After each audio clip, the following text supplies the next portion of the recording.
The fact that he was denied his due recognition, instead of acknowledging that yes, he was a cadet and he went down there to rescue, save his fellow mankind, they started linking him that maybe he was linked to the attackers. Of course, it will make me angry. It will make me angry. I have a right to be angry. And inshallah, God will soon say, kun fayakun.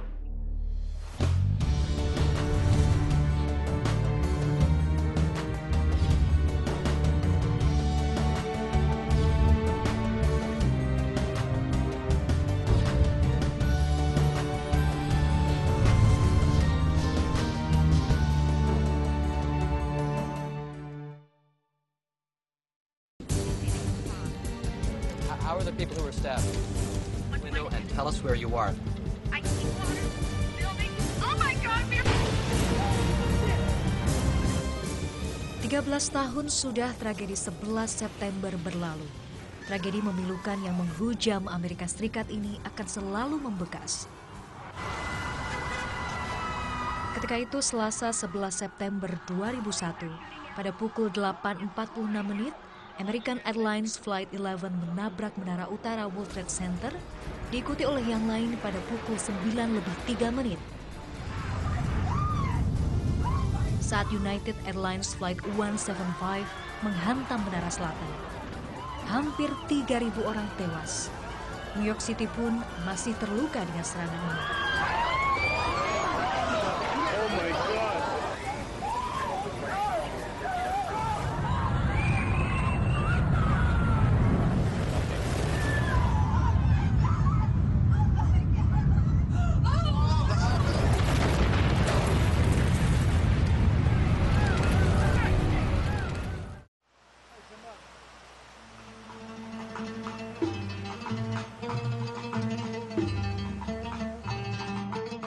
Setiap tahunnya, ritual membaca nama-nama 2.983 orang yang meninggal di World Trade Center, Pentagon, dan sebuah lapangan dekat Shanksville, Pennsylvania masih terus dilakukan untuk mengenang korban.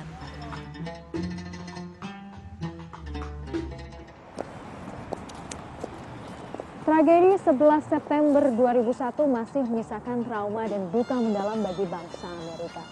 Sejak saat itu, Islam pun dipandang sebagai agama yang mengajarkan kekerasan dan terorisme. Namun siapa sangka, sejak peristiwa Black Tuesday tersebut, justru banyak warga Amerika yang ingin mempelajari Islam dan menemukan cahaya Islam serta kedamaian di dalamnya. Islam pun kini menjadi salah satu agama yang berkembang sangat pesat di bumi Amerika.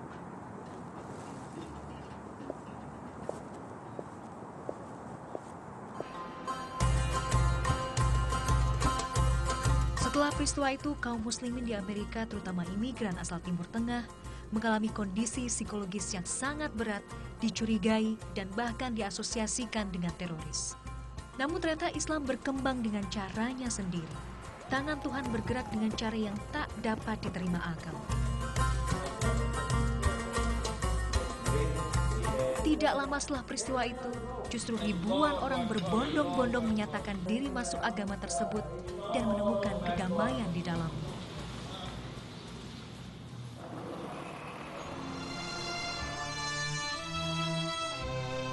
Meski begitu banyak prasangka buruk ditujukan kepada Islam dan kaum muslimin, namun hal ini justru menjadi magnet bagi banyak warga Amerika untuk mencari tahu agama tauhid ini. Tercatat ada 4.000 orang Amerika yang memeluk Islam setiap tahunnya setelah peristiwa ini. Di kota New York sendiri ada sekitar 800.000 umat Islam dari total 8 juta masyarakat New York. Dan kini ada lebih dari 2,6 juta Muslim yang tersebar di lebih dari 500 wilayah di Amerika Serikat. Dan jumlahnya pun terus bertambah.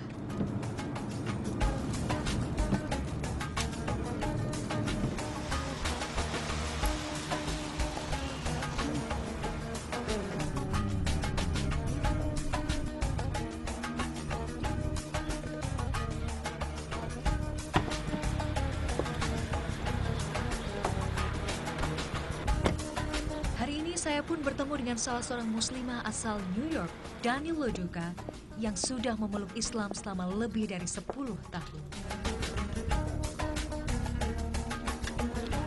Assalamualaikum, Daniel. Hidayah datang kepada Daniel melalui pencarian yang sangat panjang. Hi, Liana.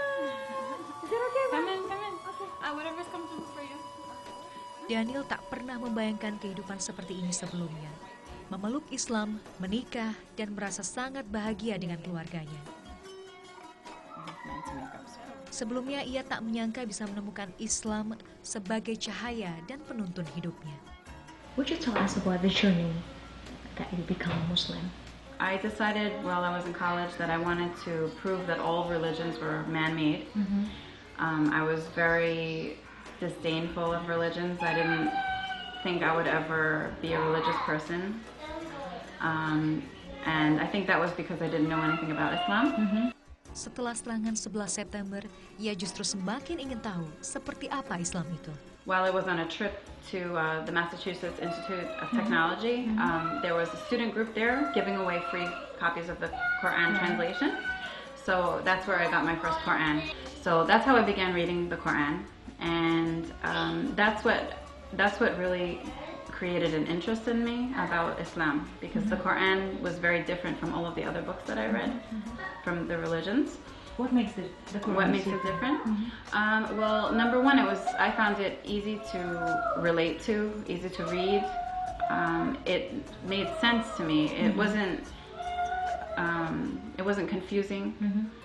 Keinginan Daniel untuk belajar Islam membawanya pergi ke tepi barat Palestina pada 2002 silam.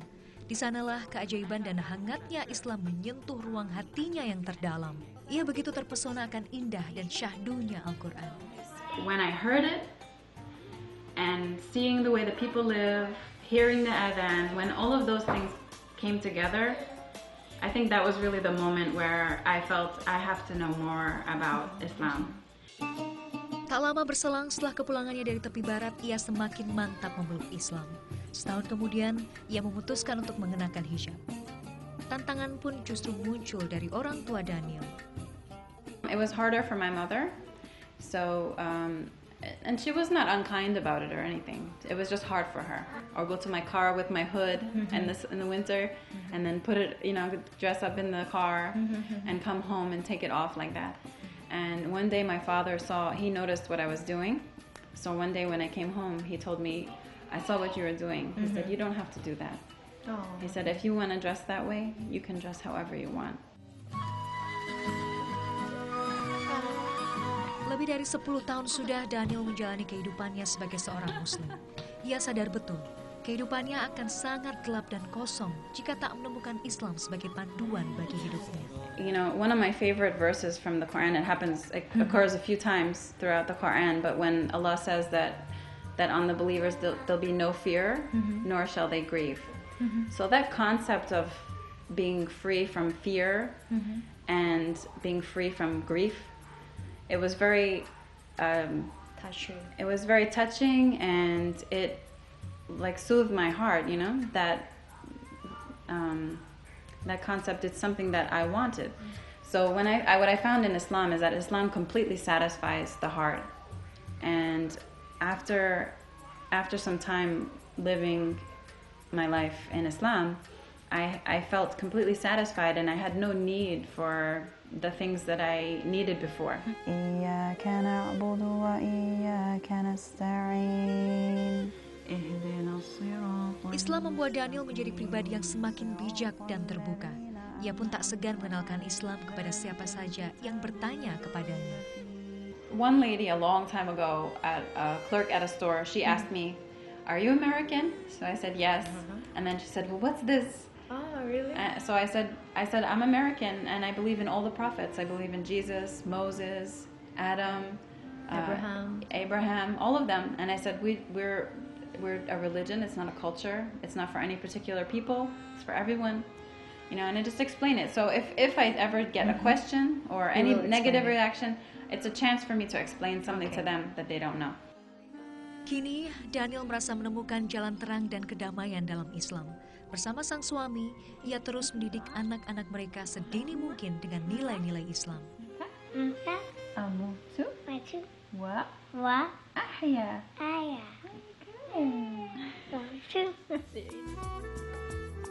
Kesibukannya sebagai ibu rumah tangga dan seniman tak membuatnya berhenti untuk membagi pengetahuannya akan Islam. Perempuan berusia 34 tahun ini giat menuliskan pengalaman dan nilai-nilai akan Islam dalam tulisannya di internet. Meski sedikit, ia ingin membagi manfaat tidak hanya bagi saudara muslim yang lain, namun juga mereka yang tertarik akan Islam. People's bodies in your face sort of all the time. And then later on it became Muslim. Bersama sang suami Syakil Humayun dan saudara-saudara muslim lainnya, Daniel aktif turun ke jalan untuk memperkenalkan Islam kepada warga di kota New York. And the second one is that Some chocolates, please. Sebagai seorang muslimah, Daniel merasa memiliki tanggung jawab untuk membuktikan kepada banyak warga Amerika Serikat lain bahwa Islam adalah rahmat bagi semesta dan agama yang mengajarkan kasih sayang. Apa yang dilakukan Daniel dan suaminya ini tentu menjadi teladan bagi umat muslim lainnya, terutama di Indonesia. Bahwa anggapan yang buruk akan Islam mampu dilawan dengan dakwah dan pengenalan Islam dengan cara yang santun dan dapat dilakukan di mana saja. As you intellectually read, and in the belief of Jesus Christ, accept Islam today.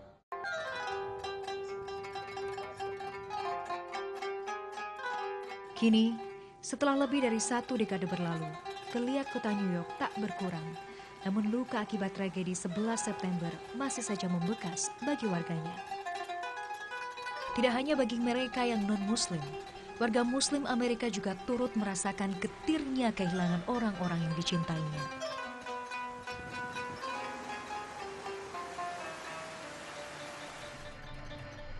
Saya pun bertolak dari pusat kota New York menuju Long Island, menempuh perjalanan sekitar 90 menit untuk bertemu Talat Hamdani.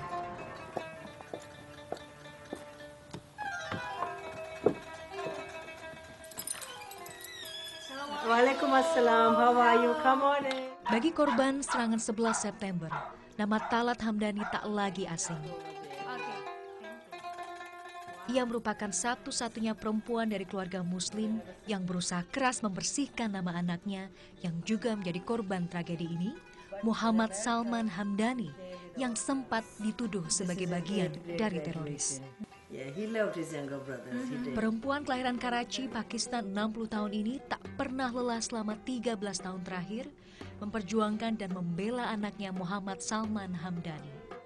Sang anak yang kala itu masih berusia sangat muda, 23 tahun, dan tercatat sebagai kadet di New York Police Department, justru meninggal dunia saat hendak menolong para korban serangan 11 September di Menara World Trade Center.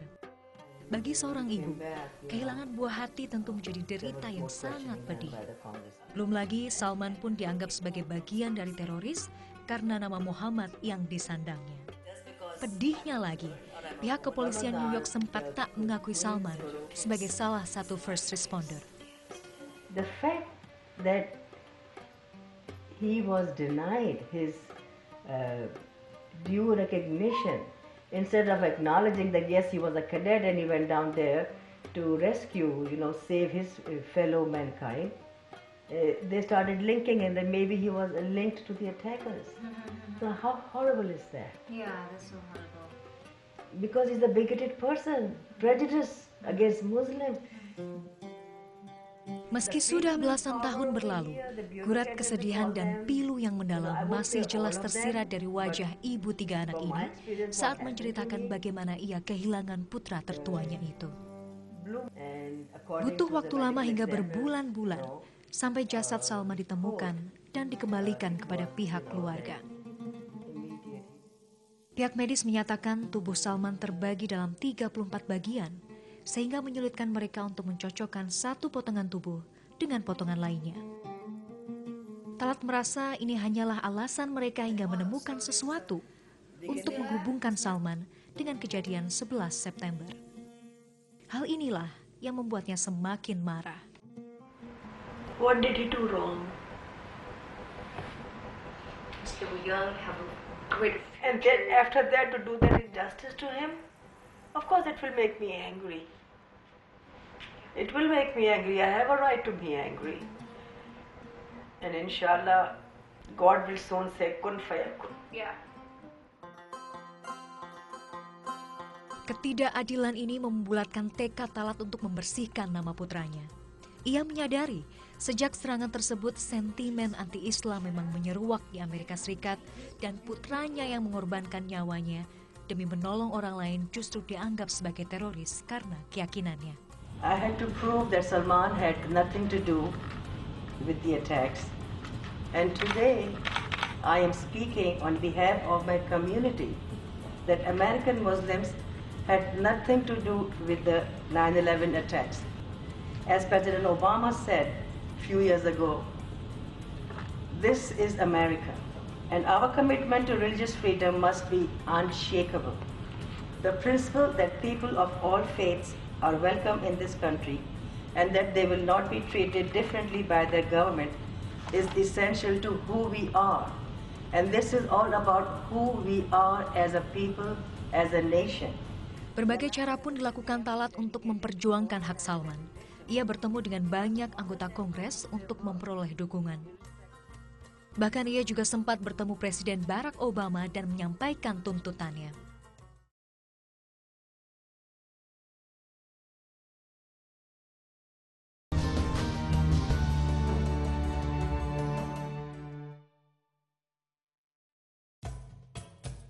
Kesabaran memang akan berbuah manis.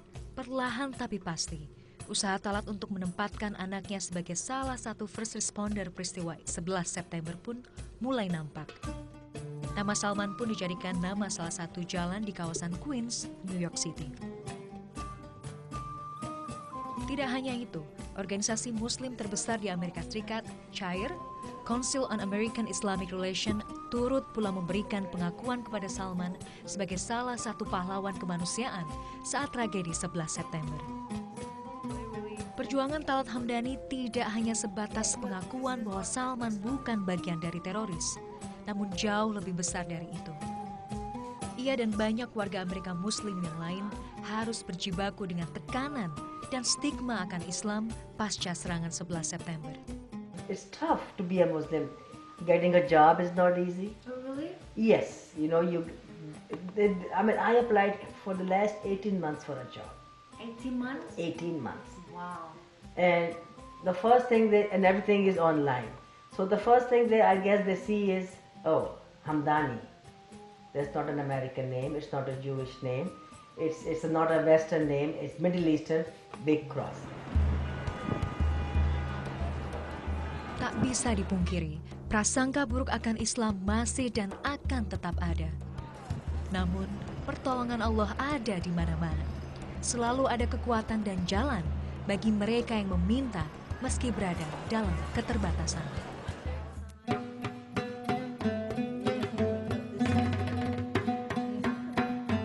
Kehilangan Salman kala itu membuat Talat Hamdani dan suami sangat terpuruk. Sang suami Salem Hamdani begitu terpukul akibat meninggalnya Salman. Talat pun harus menjadi penopang bagi suami dan kedua anaknya yang lain untuk tidak larut dalam kesedihan. Namun Allah berkehendak lain. 3 tahun setelah Salman meninggal, sang suami pun meninggal dunia karena sakit serta rasa kehilangan yang sangat mendalam. Talat harus kehilangan 2 orang yang dikasihinya dalam waktu yang tidak lama.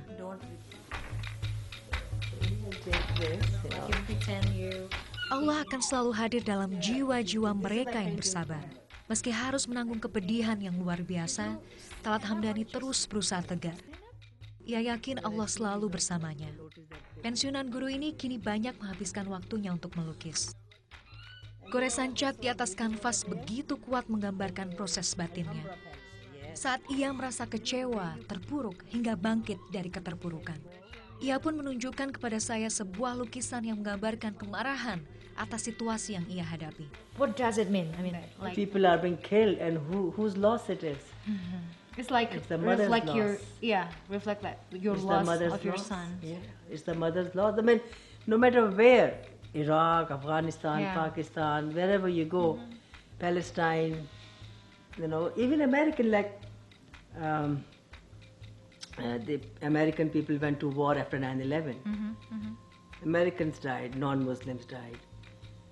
Whose loss is it? Who cries? Her family, her mom. That's it. Dari melukis kaligrafi inilah Talat merasa mampu meluapkan segala emosi yang dirasakannya. Ia merasa Allah memberikan kekuatan dan ketegaran yang luar biasa untuk menjalani kehidupannya. Talat mencoba bangkit dan menjalani hari-harinya dengan mendekatkan diri pada Allah. Dari hobi yang baru ditekuni selama 7 tahun terakhir inilah, ia menggoreskan kecintaannya akan Allah.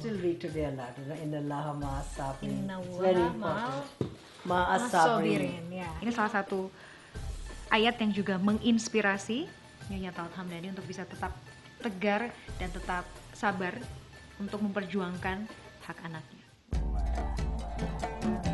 Sungguh, saya belajar banyak hal dari sosok Talat Hamdani. Ujian yang Allah beri memanglah sangat berat, namun Allah menempa sosok Talat menjadi perempuan yang luar biasa.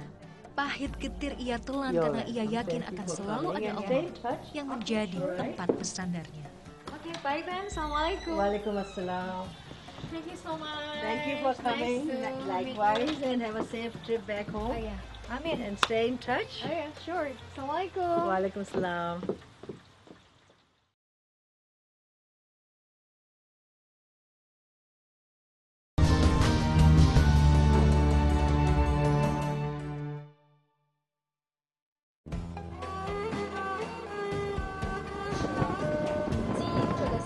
Sebuah pengalaman yang tak terlupakan.